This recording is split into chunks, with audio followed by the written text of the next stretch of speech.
Kita ke informasi selanjutnya, saudara. Diduga karena sertifikat tanahnya belum dikembalikan pihak desa, seorang warga mengamuk di kantor desa Situbondo, Jawa Timur. Selain merusak fasilitas kantor, perangkat desa menjadi korban pemukulan. Seorang warga emosi dan mendatangi kantor kepala desa untuk mengambil sertifikat tanah miliknya yang diduga akan digadaikan ke bank. Hal ini diketahui setelah pihak bank melakukan survei lokasi ke rumah pelaku. Selain merusak fasilitas kantor, warga yang emosi juga memukul kepala desa dan perangkat desa setempat dengan kursi plastik. Kasus ini ditangani Polsek Jati Banteng.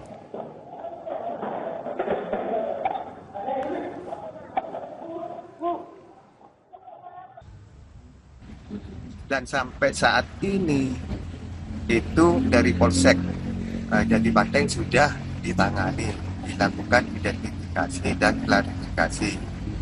Selanjutnya konfirmasi dengan pihak korban sama Pak Tinggi, gimana tindak lanjutnya, karena sampai saat ini belum ada laporan.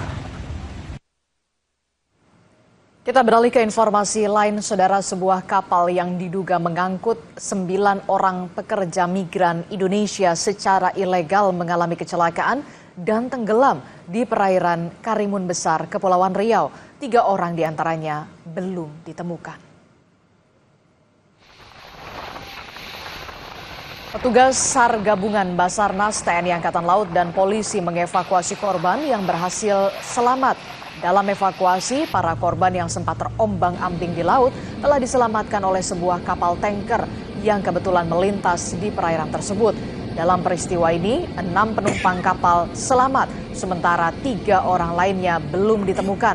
6 korban selamat kemudian dijemput oleh kapal Angkatan Laut untuk mendapatkan pertolongan medis. 3 orang yang belum ditemukan terdiri dari 2 orang kru kapal dan 1 orang anak balita. Sementara 6 korban selamat dibawa ke Rumah Sakit Umum Sani Karimun.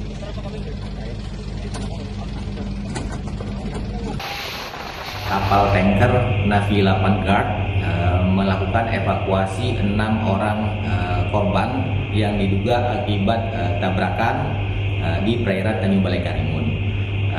Diperoleh informasi juga dari 6 orang korban yang berhasil diselamatkan.